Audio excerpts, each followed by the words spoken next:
Olá a todos, este é o programa Investigações sobre o Viver e hoje eu trago um tema intitulado O Amor como Percepção da Unidade.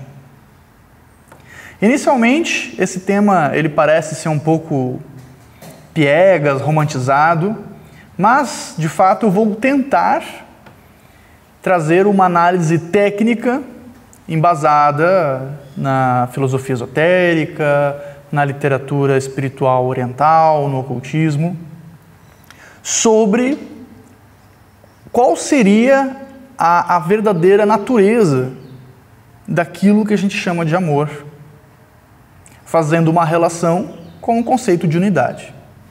É uma tarefa bem ousada, considerando que esse tema, do amor, ele é o grande tema dos poetas, da literatura, da arte em geral.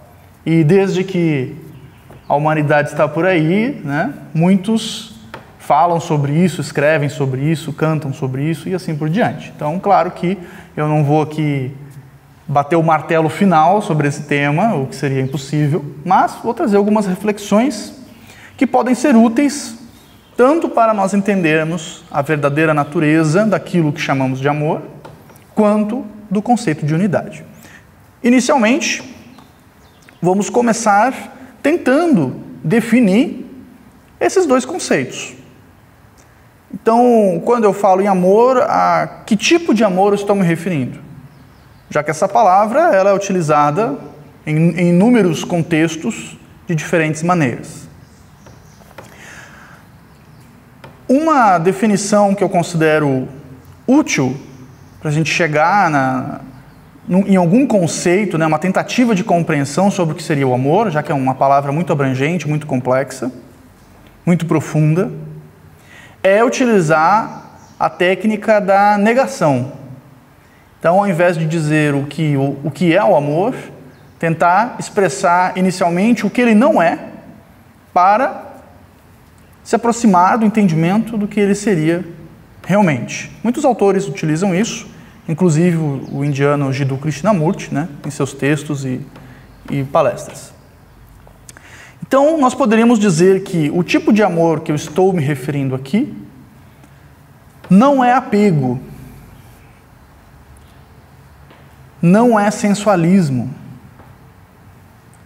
não é dependência e não é desejo.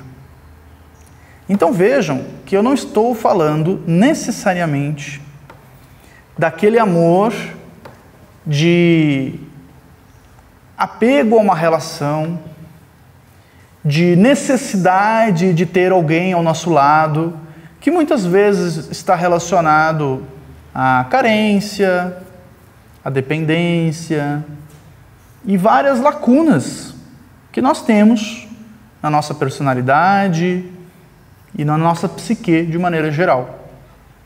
Então, não necessariamente, claro que se usa também, esse termo para se falar daquele amor mais no sentido de paixão, mais no sentido de duas pessoas, duas pessoas juntas, e junto com o conceito de sexualidade, de sensualismo. Então, não necessariamente eu estou falando desse tipo de amor, embora o amor ao qual estou me referindo ele vai englobar todos esses outros tipos de relação também, mas não vai se limitar a nenhuma delas.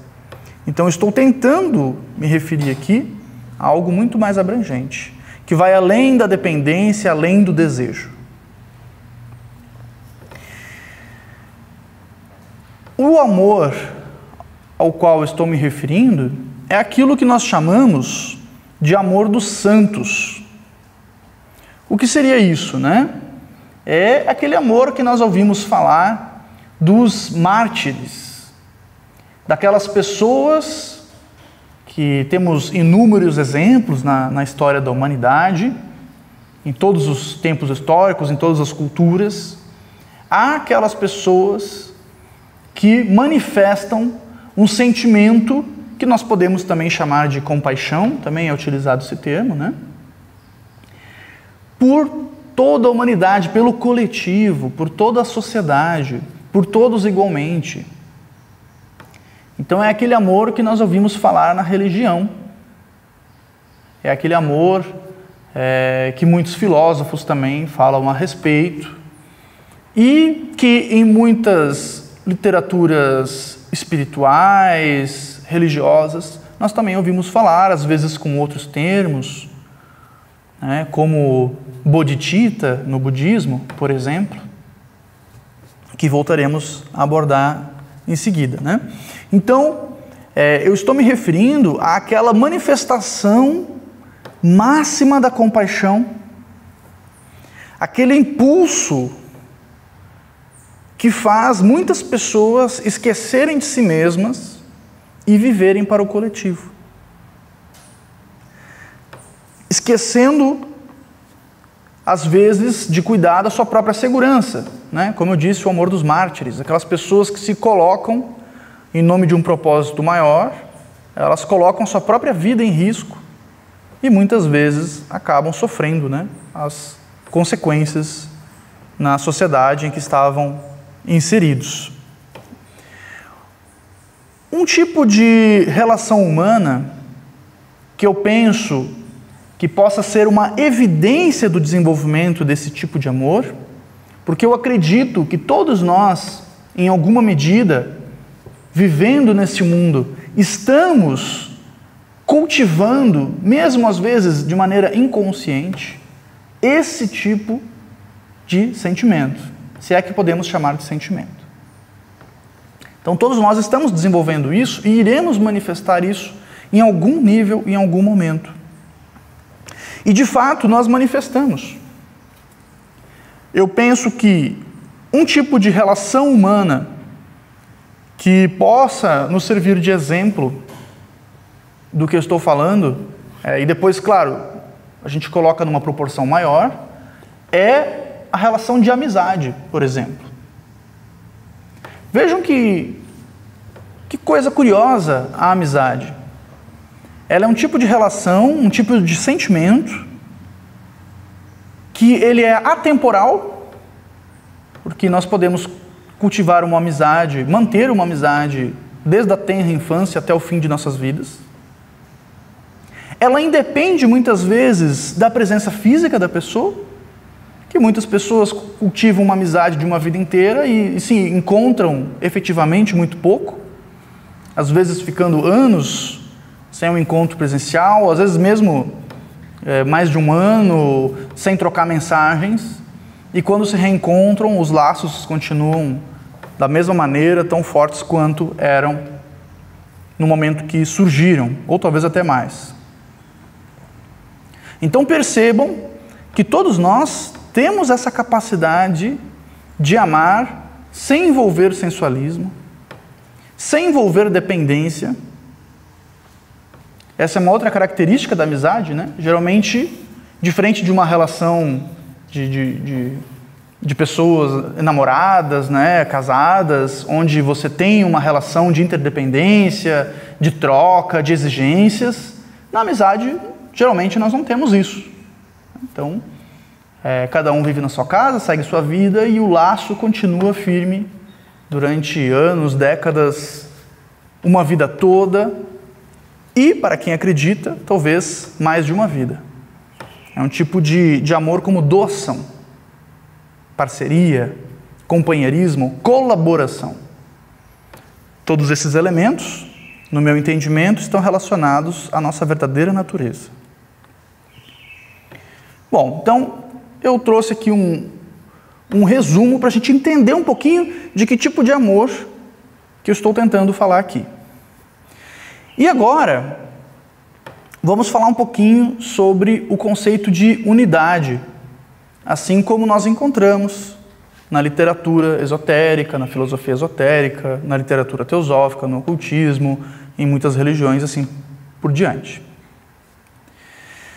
Então, esse conceito de unidade, diz Helena Blavatsky, que não se trata de um conjunto de coisas, um amontoado de coisas unidas como um coletivo, mas a compreensão de que, de fato, todos esses elementos aparentemente separados são uma vida só.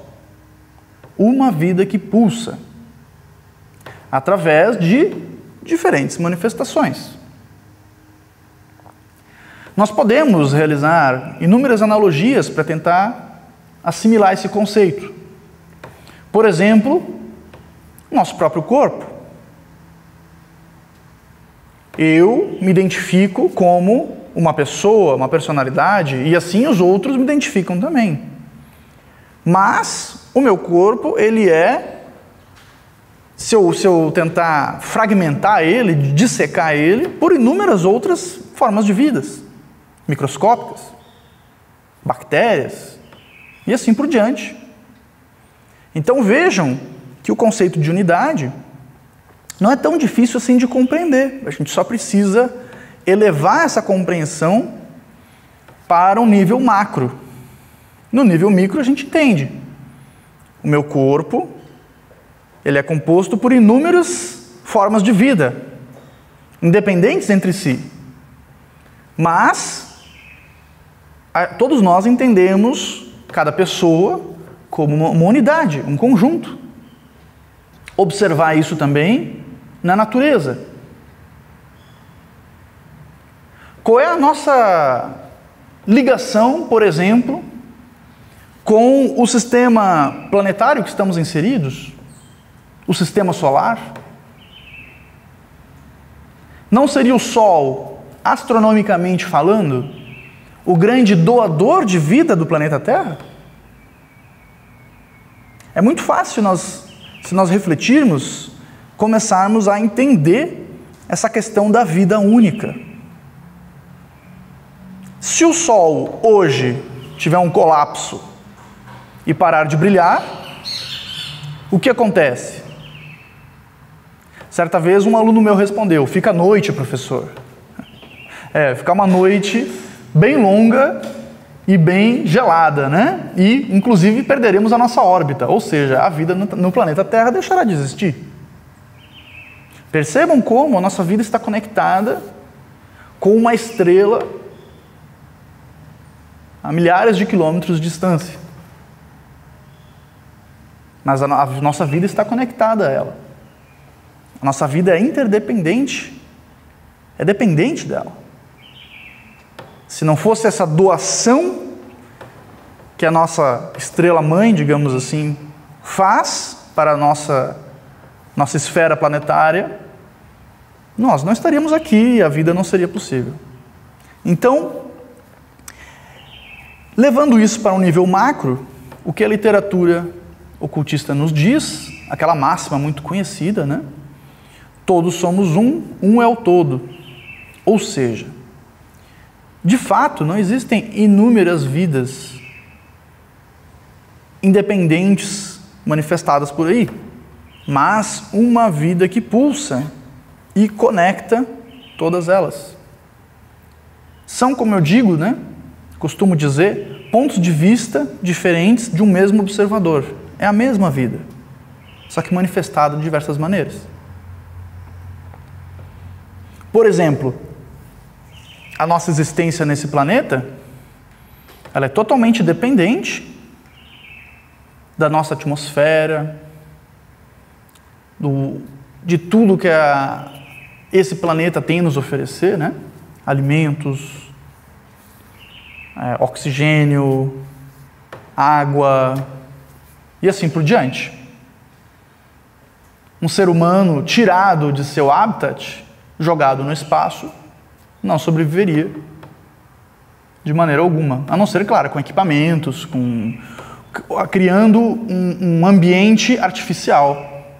Sem essa condição não seria possível. Então vejam como, apesar de nós estarmos aparentemente separados, nós partilhamos de uma mesma condição de vida.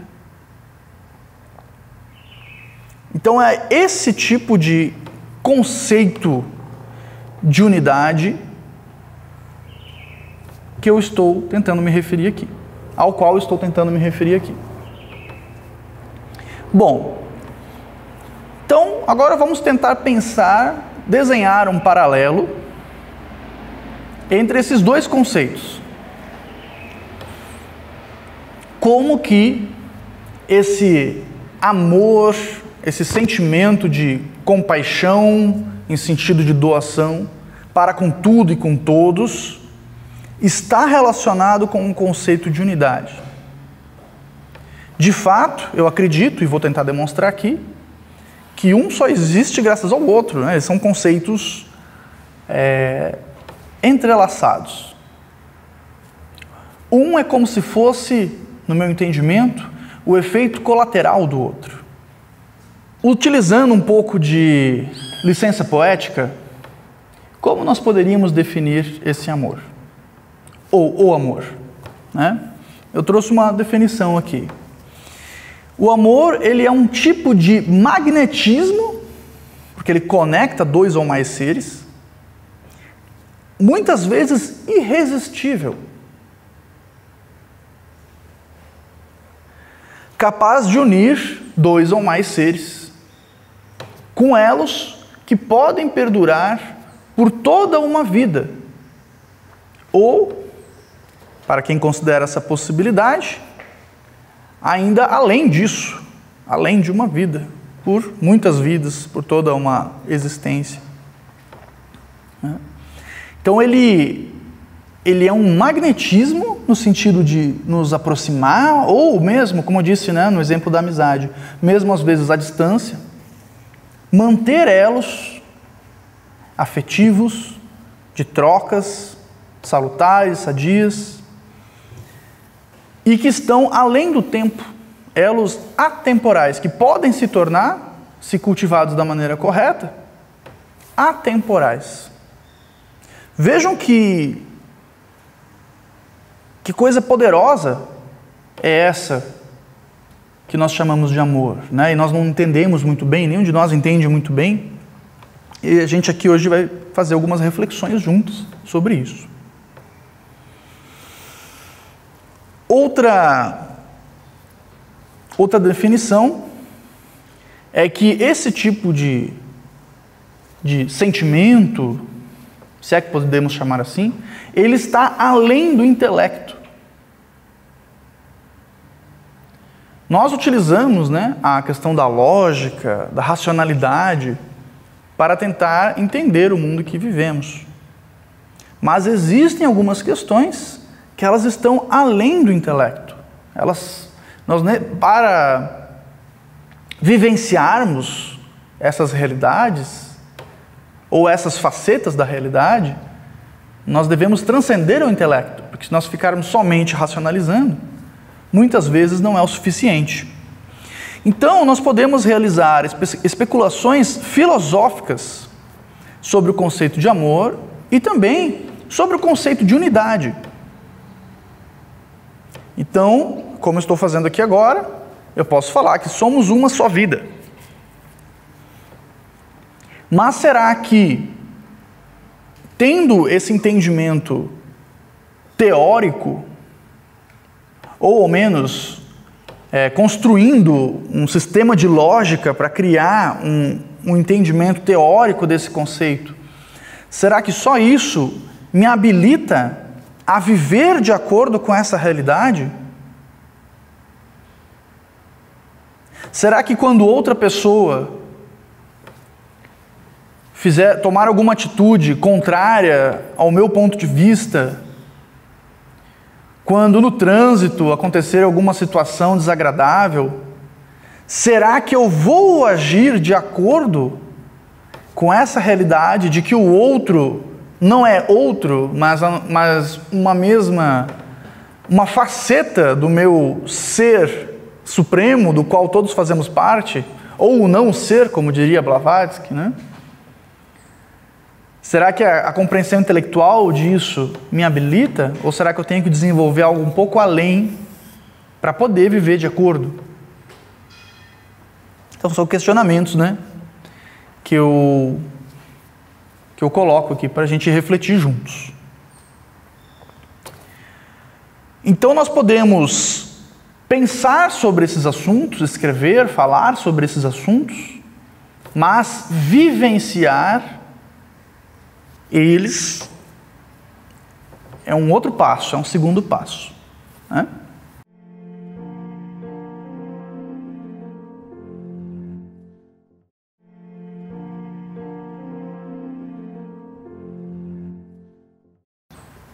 Então, eu trago a possibilidade, a hipótese, de que o sentimento que a gente chama de amor ou compaixão pura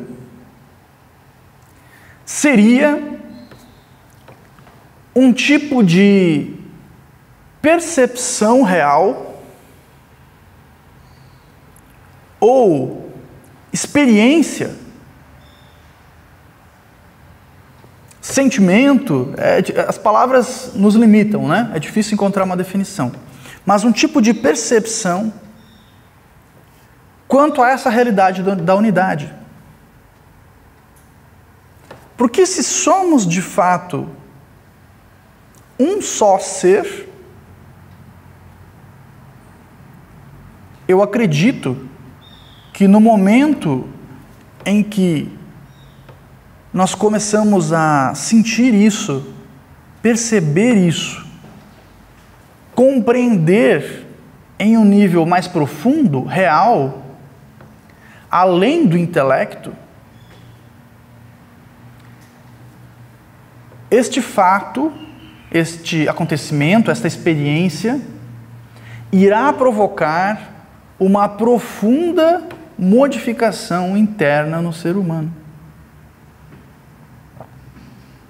E acredito que, de fato, em algum nível, todos nós, muitos de nós, ou todos nós, vivenciamos essa percepção sem entender, em algum nível e em vários momentos da nossa vida.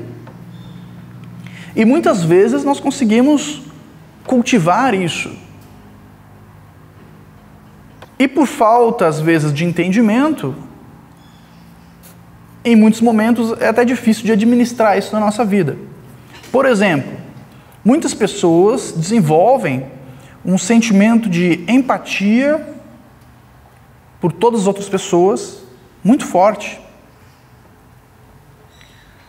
Mas talvez por falta de compreensão e até ferramentas para conseguir administrar isso que está brotando naturalmente.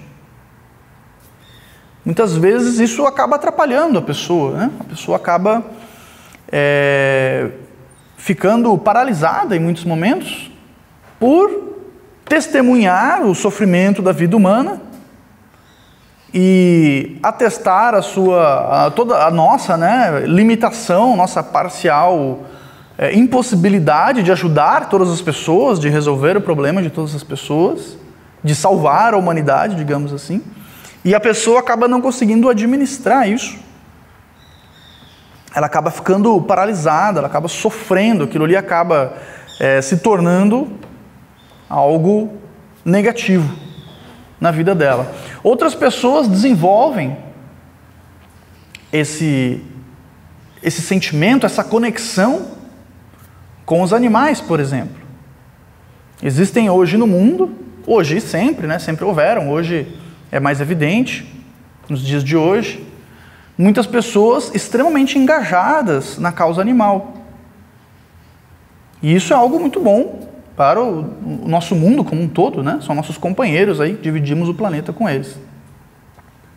São também partes de nós. Todos eles, né? Tudo. Então, quando falamos em unidade, não estamos falando só dos seres humanos, mas de tudo. Tudo é parte de nós. Então, essas pessoas que desenvolvem essa compaixão num sentido de entrega, tem pessoas que se entregam a essa causa, né, sacrificando seu tempo livre, seus recursos financeiros, seu momento de lazer, por uma causa maior, né, por ajudar aqueles que precisam, sejam pessoas, sejam animais e assim por diante. O que eu quero dizer aqui é que esse tipo de amorosidade, esse tipo de compaixão, de amor, eu acredito que seja o começo de uma real percepção que, na maioria das vezes, nosso intelecto ainda não acompanha esse processo, ele ainda fica muito aquém dessa percepção de que somos uma mesma vida. A partir desse momento, eu não só contemplo a dor do outro, eu sinto a dor do outro. Porque esse outro nem é outro. É parte de mim. Então a gente começa a construir uma lógica para conectar esses dois conceitos. Então talvez, e essa é a possibilidade que eu trago, aquilo que nós chamamos de amor, nada mais é do que, em algum nível, claro que algumas pessoas, devido ao seu temperamento, para quem acredita também, né, ao desenvolvimento daquela alma humana através de muitas reencarnações, cada um de nós vai estar em algum nível e talvez desenvolvido em um aspecto, né? Então, como eu disse, alguns na causa animal, outros na causa humana e assim por diante. Alguns vão conseguir administrar isso melhor em suas vidas, outros ainda não. Outros terão desenvolvido num nível muito mais elevado. Nós ouvimos falar sobre essas pessoas na história da humanidade. Então, aqueles que se sacrificam de verdade, né? Os mártires. Como que a pessoa chega num nível desses? Como que alguém consegue transcender, contrariar algo básico do instinto, do nosso instinto de sobrevivência, instinto humano, que é o sentimento de autopreservação. Isso é básico. Se nós chegarmos na beira de um local muito alto, logo, nossa tendência é nos afastarmos desse local. Mesmo que tenhamos segurança, né? Algumas pessoas, e eu sou uma delas, têm pavor de lugares altos. Por que isso? É algo instintivo. Nossa mente, ou todo o nosso ser, compreende que nós estamos em risco. E logo, nós nos posicionamos de maneira a nos afastarmos do perigo. O mesmo acontece se nós visualizarmos um animal peçonhento, e assim por diante. Qualquer situação que coloque a nossa integridade física em risco. Então pensem que, para um ser humano conseguir transcender esse instinto básico de sobrevivência, contrariar, colocar a sua vida em risco, de maneira consciente. Uma coisa é quando nós fazemos isso sem querer. Mas a pessoa sabe que está em risco. Estou falando dos mártires da humanidade. Aqueles que sabem que, se continuarem agindo de determinada maneira, sua vida estará em risco, sua integridade física estará em risco. E muitas vezes, não é só a questão da perda da vida, né? Mas também a questão de sofrimento, de prisão, tortura e etc. É um sentimento muito forte em nós evitar tudo isso. Nós ficamos com medo, é muito difícil. É muito difícil. Tentem ficar em cima de um prédio alto e chegar na beirada, é muito difícil. Então imaginem o que deve a força da convicção, o sentimento de uma pessoa por uma causa, pelo coletivo, para ela colocar esse instinto básico de sobrevivência de lado. Ou, mais ainda, que eu acredito que o instinto continue ali, ela conseguir sobrepujar ele, conseguir transcender ele, em nome de algo que ela acredita. Então percebam que esta percepção, esta vivência na realidade da unidade é algo que nos transforma profundamente. E já está nos transformando. É o que os budistas geralmente se referem ao cultivo da bodhicitta, ou seja, a compaixão. Mais do que uma compreensão intelectual sobre isso, é um cultivo. É algo que vai nos transformar, é uma postura de vida.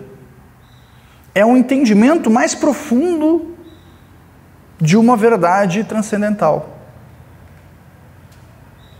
De que quando nós estamos andando na rua, em um nível de filosofia esotérica mais profundo, tudo aquilo ali ocorre no nosso interior. Nós somos a rua, nós somos as outras pessoas, nós somos o próprio planeta. Nós só manifestamos temporariamente uma consciência aparentemente separada do resto. Como eu disse, nós podemos procurar evidências biológicas, né, de que não estamos de fato separados, dependemos biologicamente do ambiente, etc., assim por diante. Mas uma coisa é compreender intelectualmente, outra coisa é começar a viver nessa realidade. A partir desse momento, muito do que nós fazemos deixa de fazer sentido. Muitas das nossas motivações deixarão de ter importância. E o nosso comportamento, possivelmente, inclusive, causará estranheza em boa parte da sociedade humana ao nosso redor.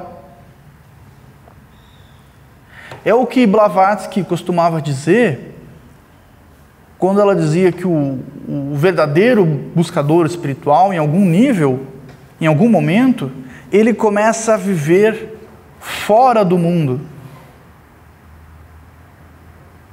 Ó discípulo, esteja do mundo, mas não seja do mundo.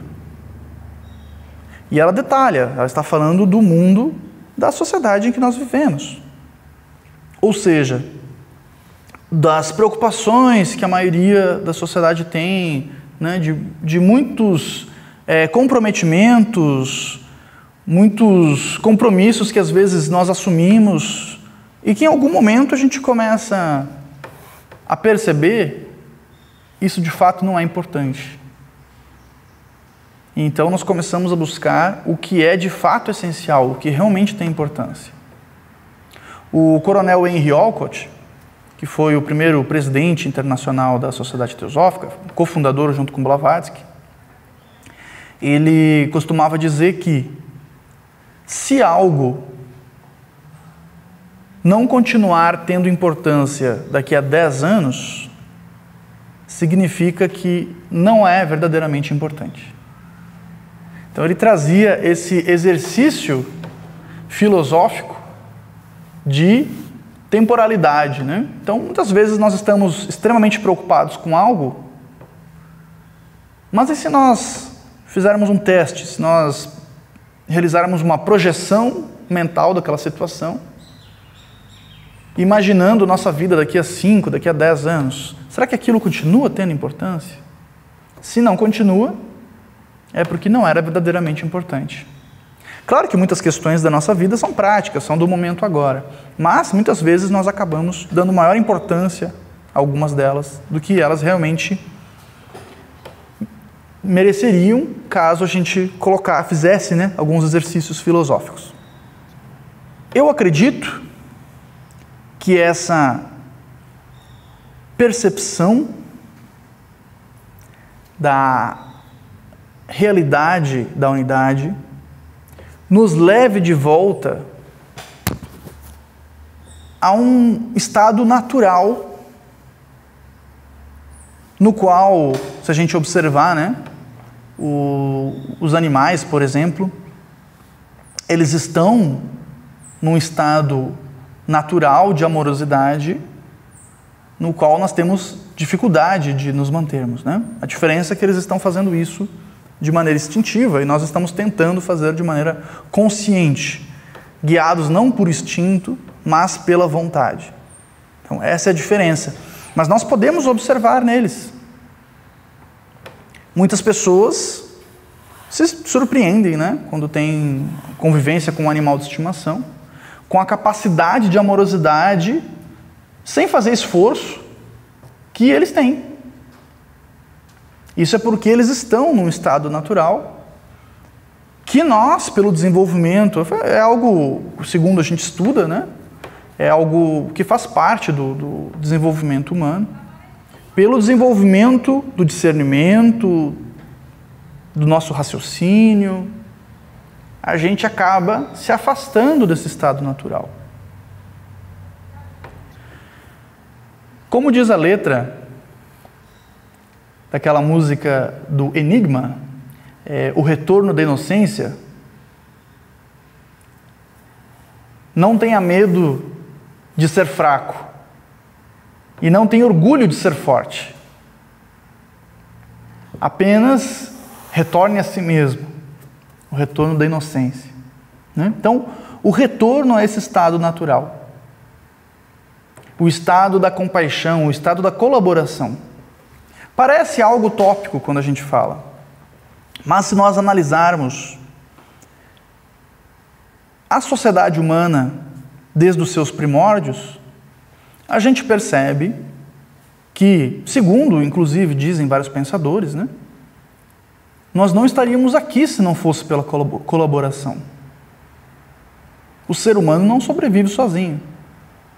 Existem alguns animais capazes de sobreviverem sozinhos na natureza, alguns répteis, né, que nascem e já estão prontos para cuidarem de si mesmos, se alimentarem, se protegerem. Alguns outros animais que são cuidados pela mãe por um período da vida, mas depois têm uma vida solitária, como um tigre, por exemplo. Mas o ser humano não é assim. O ser humano só sobrevive no coletivo. Somos um tipo de animal que vive em grupo, que anda em bando. Sendo assim, a única possibilidade de um ser humano sobreviver e prosperar é dentro da comunidade humana. E uma comunidade humana, para funcionar de maneira próspera, necessita de colaboração. Todos nós exercitamos e dependemos da colaboração uns dos outros. A roupa que eu estou vestindo foi feita por outros seres humanos. O equipamento que eu estou utilizando foi feito por outros seres humanos. Muitas vezes o alimento que eu estou consumindo, ou mesmo que eu prepare um alimento, mas os insumos que eu utilizei para preparar um alimento, foram criados, cultivados por outros seres humanos. Então percebam o quanto esse estado colaborativo, esse estado de... Só que muitas vezes a gente faz só por necessidade. Porém, quando nós começamos a compreender essas questões, a perceber, mais do que compreender, perceber, viver de acordo com essa realidade, eu acredito que se torna algo natural o desenvolvimento dessa amorosidade para com tudo e com todos, dessa compaixão, mas não algo no sentido moralista, quando eu sou amoroso com todos, mas no sentido de querer colocar as pessoas abaixo de mim, como se eu tivesse um tipo de superioridade. Não é isso, mas é algo real, que realmente, onde realmente eu me sinto conectado, onde realmente eu sei, mais do que sentir, mas eu sei que qualquer prejuízo que eu cause ao outro ser vivo, ao meio ambiente, de fato eu estou me prejudicando, porque não há diferença entre esta outra ou este conjunto de entidades vivas e a minha verdadeira essência.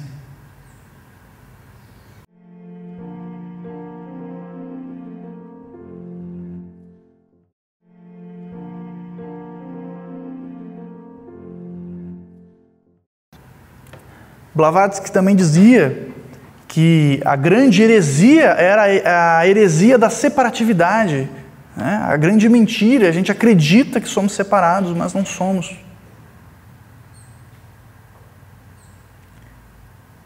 Aí ela nos orienta: esteja no mundo, mas não seja do mundo. Do mundo, das preocupações e ocupações que a maior parte da nossa sociedade cultiva. Não por intenção, mas por falta dessa compreensão, por falta desse entendimento, dessa percepção da nossa verdadeira natureza. Então, aquelas ocupações individualistas, aquelas ocupações egoístas, aquelas ocupações que causam, muitas vezes, sofrimento a muitas pessoas e danos ambientais e assim por diante.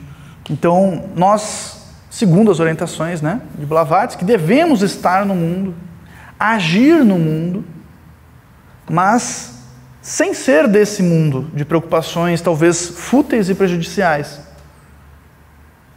Ou seja, nos tornarmos agentes dessa realidade única da qual todos partilhamos. Eu acredito, estou convencido, de que uma vez que nós cultivarmos algum nível dessa percepção, desse entendimento, isso ocorre sem esforço. Como diz o livro de autoria da Radha Burnier, publicado pela editora Teosófica, não há outro caminho a seguir. Por quê? Uma vez que a gente percebe, entende, vive de acordo com a realidade da unidade, não há mais volta. Não há como eu deixar de perceber aquela realidade. Então, o único caminho possível é o altruísmo, digamos. Né? Blavatsky dizia que teosofia é igual ao altruísmo. Por que ela dizia isso? Porque se a gente compreender tudo que a literatura está tentando nos dizer, ou ao menos a essência do que a literatura está tentando nos dizer, a sabedoria do Oriente,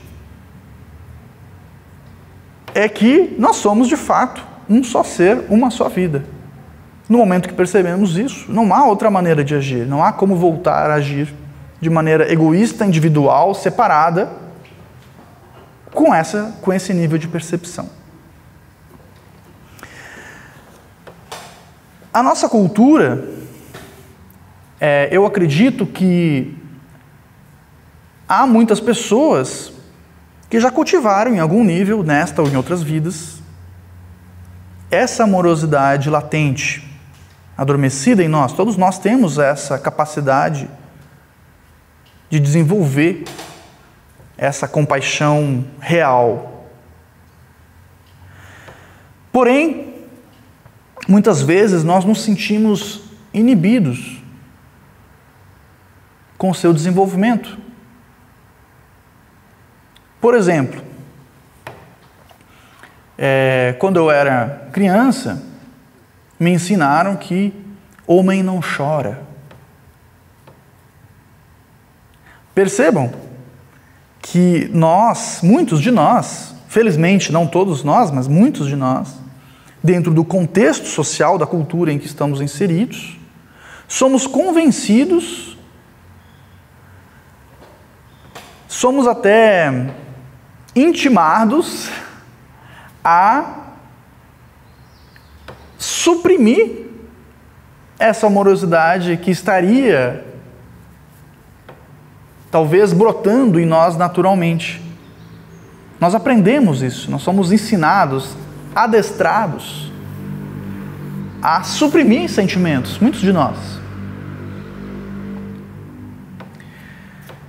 E eu acredito que em algumas situações onde a sociedade nos autoriza a manifestar amorosidade sem limites, a manifestar compaixão, é quando nós conseguimos colocar em prática. Por exemplo, quando nós experienciamos a paternidade ou a maternidade, então a sociedade nos autoriza. Esse você pode amar sem limites. nossa cultura nos autoriza. Então as pessoas experimentam algo que elas não estão acostumadas, se sentem livres para poder manifestar essa amorosidade num nível que elas não haviam experimentado antes. E é por isso que a gente ouve, né, que amor de mãe não tem igual, amor de pai não tem igual, essas questões. Mas eu acredito que essa amorosidade, que em muitos momentos nós conseguimos desenvolver de alguma maneira, né, sempre limitada, é claro, por algumas pessoas em específico, algumas pessoas próximas, é possível de desenvolver em um nível muito mais profundo, por tudo e por todos. E isso explicaria a história, né, dos grandes santos, dos avatares e muitas outras que a gente ouve falar e que parecem, né, inacreditáveis. Como que um ser humano foi capaz de tamanho auto-sacrifício? E a gente vai observar, a pessoa fez sem hesitar um instante. Fez não vendo aquilo como um peso, mas como algo natural. Não há outro caminho para seguir. Então, para finalizar, eu gostaria de deixar aqui essa reflexão, que na verdade é simples.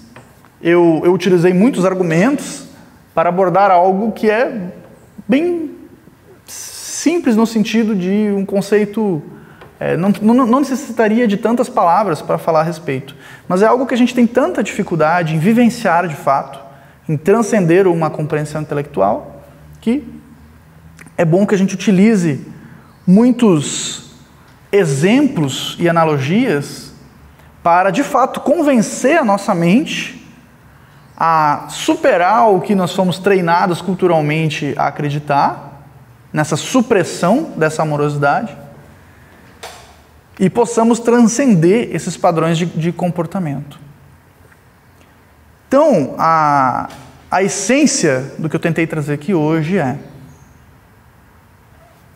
nós somos, de fato, uma só vida